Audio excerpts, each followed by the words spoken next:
Hello viewers and welcome to our top-notch productions. This is a channel that deals with the digital contents that we teach and our students learn at school.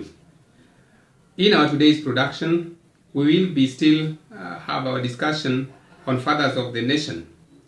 But on the flip side, we will be looking at examination and how you're supposed to tackle the examination or questions that you've been given. Previously, we have been discussing certain sections to help you interpret the text. And we hope that so far, so good, you have understood the text. And now you are at a position to answer certain questions that can be asked in the exam. In our today's program, we will be discussing how to tackle questions in English Paper 3. And we hope that this session will be beneficial to you and you will gain a lot. And from the knowledge that you shall have gained, you use the same knowledge to help our students in our various schools. So today I want to pose a question, a typical Paper 3 question. And this is the question that can be given in a national examination. And you are supposed to handle it. Those who have been betrayed are more likely to revenge. Those who have been betrayed are more likely to revenge. And you are asked to discuss this statement, giving clear illustrations from Paul B. Vitter's text, Fathers of Nations. So how are you supposed to go around this question to score the maximum marks of 20 that is usually given for one question? Number one is the interpretation of the task, and that is the introduction. So you have to do an introduction, and the introduction is the interpretation of the task. The task in this sense means the question that you have been given. Remember, for you to interpret the task, you have to know the keywords in the question. And the keywords in this particular question are two. Number one is the idea of betrayal. Number two is the idea of revenge. Now, you have to put these in your own statement. Note the statements that have been given by the examiner for the examiner to know that you have understood the question that you have been given. So in this case, we will want to know whether you understand betrayal. We will also want to know whether you understand revenge and the connection between those who have been betrayed are more likely to revenge. So in this particular question, you can use a general approach. The general approach is just the general interpretation in your own words. How do you understand this question? Now, someone can write a statement like, if you sell someone out, the person is more likely to hit back. That is a general interpretation, which actually is in line with this question. If you sell someone out, the person is likely to hit back at you at some opportune time. So if a student or a candidate gives that kind of interpretation, that candidate will get 2 out of 2. But again, it is important because remember, even as we interpret task, you must outline the way you are going to discuss the question. And at this level, I would always prefer, and this is what I tell my students, that after you've given the general statement, then actually bring out what we call outlining. You outline probably the events or the characters that you are supposed to discuss. So in this case, probably this question would take the character approach. We know those characters that have been betrayed in the text, and you would want to discuss them. So having said that if you sell someone out, then that person is more likely to hit back at you at an opportune time. Then your next sentence could be that, for instance, in this text, Professor Karanja Kimani, Comrade Kumbile Melusi, Engineer Saif Tahir, and Pastor Chineke Chamaka have been betrayed in the text. So when you bring that outlining, then you are already aware of the characters that we're going to discuss when it comes to betrayal and how they hit back at some point, or at how they revenge at some point. So remember always that in the national examination, we always have the two parts of the question. And when you are giving your interpretation must take care of the two parts. Here, the first part is betrayal. The second part is revenge. So we must see any character that you want to discuss in terms of the question must actually display an instance of betrayal and an instance of revenge. How has the character been betrayed, and how has he revenged? So that is usually the procedure. So be very careful so that you interpret both parts of the question. Now let's get to the details of this question, having given that introduction. Now, when you are now developing your paragraphs, we have 3 levels of writing or developing a paragraph. The first thing is to write what we call a topic sentence. Then, having written the topic sentence, we want you to give the background information and the illustrations. And finally, you cap it up. You give a clincher, and that would end your paragraph. Now, for instance, when you want to write a topic sentence, we can have something like Professor Karanja Kimani has been betrayed by the wife when the wife actually walks out on him to marry MP Newborn Walomu. And at some point, Professor Kimani revenges for what has happened to him. Now, that is a statement. That is a topic statement. But you have not given us the background information. So first of all, you must write the topic sentence.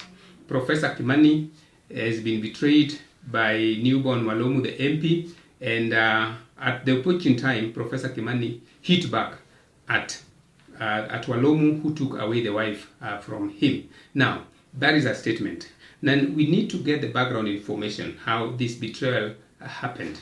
And you have to talk about this is a woman that you've lived with for 30 good years, and the woman is 60 years.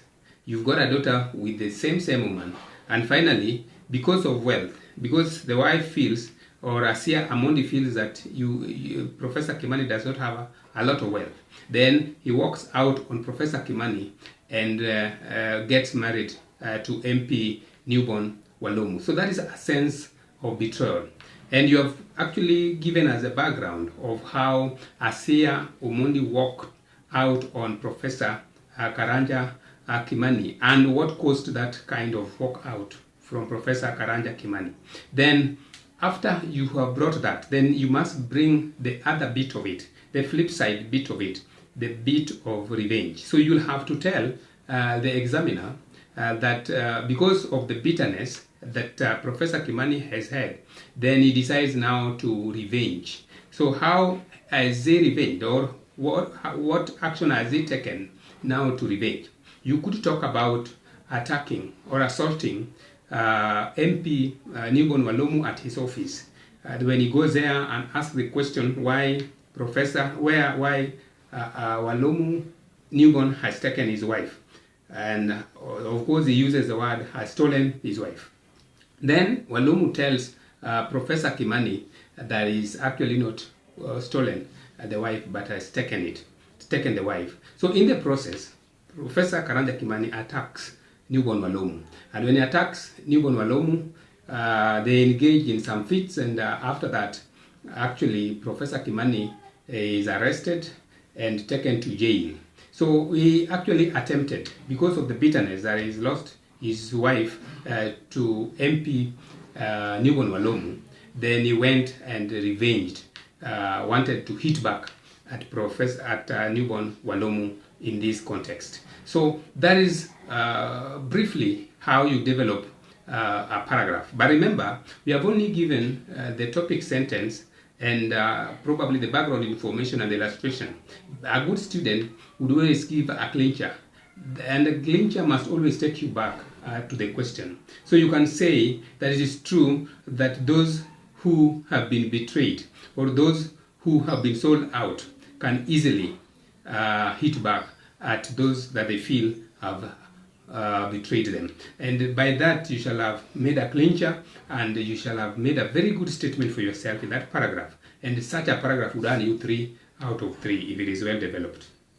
That is just one case. I can also give a case of Comrade Gumbile Melusi, and the student or the candidate would give a topic sentence that Gumbile Melusi has also been betrayed, and finally he hits back at the president who betrayed him. That is a topic sentence. Then you get as the background information how Comrade Gumbile Melusi has been betrayed. And remember, there is also the other bit about how he has revenged. So you will talk about the background information that Comrade Gumbile Melusi and the current president of Zimbabwe were comrades. They both fought against Smith at independence, and they won the war, and finally Zimbabwe got independence. Then after independence, what happened? The president ran down the country, and in the coming election, actually Gumbile was part of those who competed against the president, and actually the election was rigged, and finally Gumbile lost in that election. And after that election, then we see a sense of betrayal, because the president now comes and looks at his tribe against the tribe of Gumbile Melusi. He is a Shona and Gumbile is a Dembele. That is the first hatred. And therefore, Gumbile does not get anything from his government. And number two is that after that has happened, then Gumbile begins some businesses, and this guy comes and destroys all those businesses that had been started, or Gumbile's businesses. And that is a form of betrayal, because he's someone that you had fought together with, but now he's destroying even your businesses. Then Gumbile actually was relegated to the slums after that, the slums of Harare. And when he went there again, the president followed him and ran down the slum, and his excuse was that he was doing this because he wanted to make the slums better. But inwardly we know that this guy was revenging, because the people who are living in the slums never voted him, and therefore that was the sweetest revenge that he would have against them. So when this happens, in the process of running down the slums, Gumbile's wife Ziliza is killed in the process. So Gumbile has held this bitterness against the president, and therefore when he gets the opportunity now to revenge, he would definitely revenge. And this happens during the summit. He's now an observer, and when he's been called upon to go and contribute, then Gumbile actually approaches the president. He actually confronted the president, and in the process he was actually whisked out by the guards or the police officers who were there, and that was a revenge, trying to confront the president during the summit. So we have seen the topic sentence, we have given the background information, and finally now we have looked at both sides of the question, both betrayal and revenge, and that is what is required in an examinational situation. But that is not complete yet. You must bring the clincher, and the clincher you must make reference to the question. So you can say that when someone sells you out, chances are very high that you're going to hit back at that person, or you can even clincher that statement using a proverb that tit for tat is a better game. So whichever way you want to make a clincher, as long as you have the topic sentence, the background information, the illustrations, and finally you come to the clincher. Let me give the final case of this question that you can easily give. You can talk about Tahir. That Tahir actually has been betrayed by the government or the leader of Libya. And finally, when he gets the opportunity to revenge, he does just the same. Now, we will talk about what happened to Tahir. That Tahir had gone to Abdulaziz Academy, and after that, he went to the University of Paris and studied weapon development, because he wanted to come back and develop weapons for Libya. And actually, when he comes back, he gets a job at the Feast of Allah. And that was an organization that was started by the leader of Libya. And Tahir is recruited as part of the workforce at the Feast of Allah. Then when America attacked, when terrorists attacked Libya, America, then America wanted to retaliate. And the retaliation would actually target those countries that have been making the nuclear weapons. So when they realized that Libya is also making the nuclear weapons, Then one of the targets was actually Libya. The leader of Libya realized this would be a dangerous thing, and therefore he dismantles the Feast of Allah. And when this Feast of Allah is dismantled, then Tahir is so disappointed, because he had actually invested a lot of energy, and he really wanted to make a nuclear weapon for Libya. So now he doesn't have a job. So that is the first betrayal. Then again, he suffers an accident. That is the next thing that we are told, that there is this woman Mahmoud that actually Tahir loved so much. But when Tahir approached her, actually she refused, or she refuses the advances by Tahir. And this makes Tahir very bitter. And he was not expecting this kind of thing from a junior officer working at the Feast of Allah. And therefore he plans to retaliate, or probably to revenge. And that's exactly what he does. He slaps Mahmoud. Then Mahmoud actually hits him back. That is also a case of revenge. And how does she do it? She actually uses the letter clip and slits the left eye of Tahir. And in the process, Tahir is admitted in hospital. After 1 month, Tahir comes back, the same revenge. How does he revenge? He takes Mahmoud to court. And when he takes Mahmoud to court, actually the case goes against Mahmoud, because he gave some false information that this lady removed the veil during the Heritage Week, when women are not supposed to remove their veils, and that is when he actually slapped her. But things did not go on well. After that, actually, Tahir lapsed into a depression, because he thought of having lost his job, having lost something that he really wanted to do for Libya. And now another thing is that a woman has also betrayed his love. He feels betrayed because a junior officer, how does a junior officer actually refuse my advances? So he lapses into a kind of a depression, and finally actually gets out of Tripoli to Benghazi. Those are just details, but we are trying to bring out betrayal, how the leader of Libya betrays Tahir, how the lady that Tahir loved so much did not respond to his advances, and he felt betrayed by a junior officer, and the revenge that has come. We have seen that revenge from the perspective of Tahir. We have also seen that revenge from the perspective of Mahmoud. So that is how you're supposed to discuss this thing. And remember, every essay must have, every paragraph must have the 3 steps. The topic sentence. You must have number 2, background information and illustration. And finally, you have what we call the clincher sentence. I wanted to bring out this to you so that you can also be helped in examination of situation. Thank you very much, and may God bless you as we continue our discussions. And remember, I've only given 3. In a national examination or in any exam, you are supposed to give 4, because each and every paragraph is supposed to give you 3 marks. So you get the 3 marks for one paragraph, and if there are 4, that is 12 marks for what we call the content, or the body, how you have developed the body. Now, there is again the 2 marks that we talked about for the introduction. There is also the 2 marks for the conclusion. I will talk about the conclusion in another discussion. Then there is the 4 marks that you get for language. How you have used language to express yourself in your essay is also given some 4 marks. So usually there is also the formula that they use to distribute the language mark.